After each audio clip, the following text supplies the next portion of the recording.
কোথা সে মুসলমান। পবিত্র ওরস শরীফ টি আসলে ফেব্রুয়ারি মাসের 8, 9, 10 অনুষ্ঠিত হয় প্রতি বছর, কিন্তু সেটা কিন্তু পরিবর্তন হয়ে এবার কিন্তু আসলে মার্চ মাসের 26, 27, 28 মার্চ এটা আসলে অনুষ্ঠিত হবে। আসসালামু আলাইকুম সুপ্রিয় দর্শক শ্রোতা, আমি এই মুহূর্তে দাঁড়িয়ে আছি সাতক্ষীরা জেলার কালীগঞ্জ উপজেলার নলতায় পাক রওজা শরীফ প্রাঙ্গণে। আপনারা অনেকেই জানেন যে সুলতানুল আউলিয়া কুতুবুল আকতাব গৌসে জামান শাহ সুফি হজরত খান বাহাদুর আহসানুল্লাহর প্রতি বছর আসলে যে পবিত্র ওরস শরীফ অনুষ্ঠিত হয়, এবার 62তম ওরস শরীফ উপলক্ষে আজকে আসলে পরামর্শ সভা হচ্ছে। আপনারা অনেকেই জানেন যে আসলে ফেব্রুয়ারি মাসের 9, 10, 11 যে ওরস শরীফ অনুষ্ঠিত হওয়ার কথা ছিল সেটা কিন্তু পিছিয়ে মার্চ মাসের 26, 27 এবং 28 মার্চে আসলে পবিত্র ওরস শরীফ অনুষ্ঠিত হবে।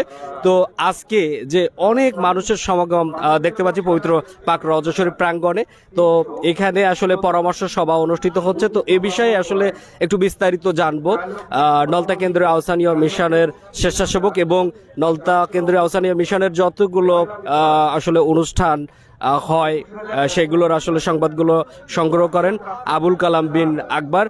তার কাছ থেকে আসলে চলুন আমরা একটু জেনে নেই যে আসলে এই জায়গায় আসলে পরামর্শ সবার মূল উদ্দেশ্যটা কি এবং সেটা কিভাবে আসলে শুরু হয়। কালাম, কেমন আছেন আপনি? আলহামদুলিল্লাহ ভালো আছি এবং ধন্যবাদ জানাচ্ছি যে রেডিও নলতা 99.2 কমিউনিটি রেডিওতে আমাকে যুক্ত করার জন্য। আল্লাহর রহমতে ভালো আছি, আশা করছি আপনারাও ভালো আছেন। আলহামদুলিল্লাহ। আসলে এই যে পরামর্শ সভায় দেখতে পাচ্ছি যে অনেক মানুষের আসলে আনাগোনা, তো এই জায়গায় মানে মানুষ আসার মূল উদ্দেশ্যটা কি এবং পরামর্শ সভা এখান থেকে কি কি আসলে পরামর্শ কাদের থেকে গ্রহণ করা হয় এবং কি কি বিষয় আসলে এখান থেকে উঠে আসে?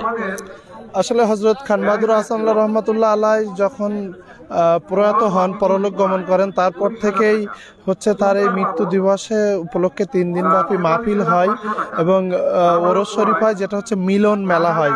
সারা দেশের মানুষ এক জায়গায় হয় এবং বিদেশ থেকেও, যেমন ভারত কাছাকাছি কয়েকটা দেশ থেকেও এখানে ভক্তবৃন্দ আসেন এবং এখানের ভক্তবৃন্দ যারা প্রবাসী তারাও এসে থাকেন।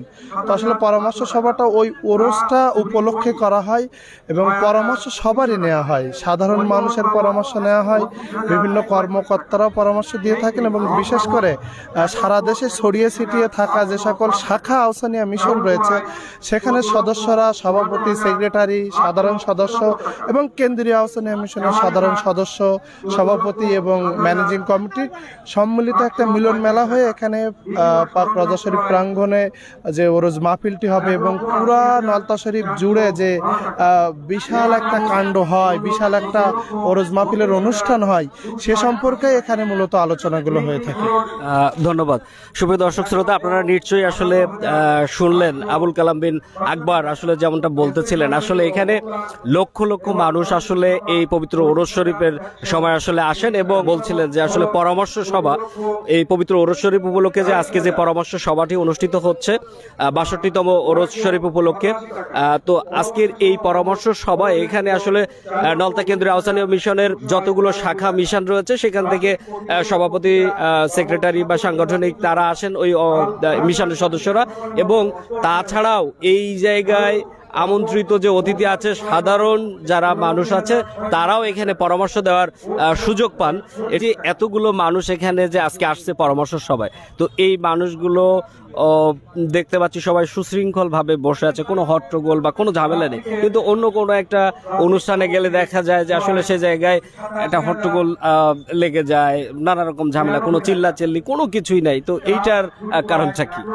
এটা নিঃসন্দেহে এখানে পরিপাটি পরিবেশ তৈরি হয়। আমি তো আমার জন্মলগ্ন থেকে, বুদ্ধিজ্ঞান হওয়ার পর থেকেই এই সকল অনুষ্ঠানগুলো দেখে থাকি। তবে একটা ব্যাপার কি, যে সকল শাখা মিশন থেকে যারা আসেন প্রত্যেকেই পরিপাটি, সুশিক্ষিত এবং সুসংগঠিত মানুষ, যারা সংগঠন করে থাকেন এবং কার্ডের মাধ্যমে যারা আসলে পরামর্শ দান করবেন, যে ওরসটা সম্পূর্ণ হওয়ার জন্য যে সকল প্রয়োজনীয়তা রয়েছে, প্রতিবন্ধকতা রয়েছে, সব মিলিয়ে একত্রিত করে প্রত্যেকবারের মাহফিলটা যাতে যাতে সুসম্পন্ন হয় সেটির জন্য পরামর্শ করা হয়।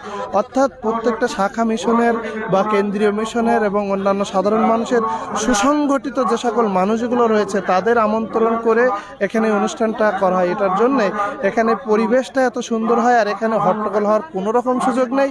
যে দেখতে পাচ্ছি আসলে এত মানুষ, এখানে অনেক মানুষ দেখতে পাচ্ছি। তো এই মানুষগুলোর আসলে নিশ্চয়ই দুপুরে খাবার ব্যবস্থা আছে।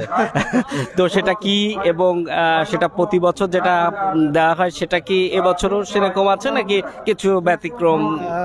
খাবার নিয়ে যদি আলোচনা করি, এখানে একটা ঐতিহ্য রয়েছে দীর্ঘদিনের, যেখানে সকল ধরনের ধর্মাবলম্বীরা আসেন, শুধু মুসলিম না, হিন্দু, বৌদ্ধ, খ্রিস্টান অনেক ধর্মের সেখানে আসেন। বিভিন্ন স্কুল, কলেজ, মাদ্রাসা, সেখানের শিক্ষকরা আসেন। অর্থাৎ এখানে একটা ঐতিহ্য রয়েছে যে সবজি, ডাউল, মুড়িখণ্ডর সাথে মাছ দেয়া হয়, এবং একটা সময় এখানে কিন্তু চাটনি দেয়া হতো, একটা খাটা বলে যেটাকে, সেইটা এখন একটু রেয়ার হয়ে গিয়েছে। সেই জায়গায় আসলে দইটা পরিবেশন করা হবে। এমনিতেই মূল খাবার যে মাছ, সেটি নিশ্চয়ই এখানে থাকছে আর কি। আচ্ছা, নামাজ হয়, নামাজের পরে তাদের জন্য এই যে পরিবেশটা একটু তৈরি করা হয় দুপুরের খাবার। সুপ্রিয় দর্শক শ্রোতা, এতক্ষণ আসলে জানছিলাম যে ৬২তম ওরস শরীফ উপলক্ষে আজকে যে পরামর্শ সভা হচ্ছে, এই পরামর্শ সভা কাদের আসলে মতামত গ্রহণ করা হয় বা এখানের পরিবেশ কেমন, আপনাদেরকে আবারও জানিয়ে দিতে চাই। নলতা কেন্দ্রীয় আহ্বানীয় মিশনের পক্ষ থেকে আসলে পবিত্র ওরস শরীফ টি আসলে ফেব্রুয়ারি মাসের ৮, ৯, ১০ অনুষ্ঠিত হয় প্রতি বছর, কিন্তু সেটা কিন্তু পরিবর্তন হয়ে এবার কিন্তু আসলে মার্চ মাসের ২৬, ২৭, ২৮ মার্চ এটা আসলে অনুষ্ঠিত হবে।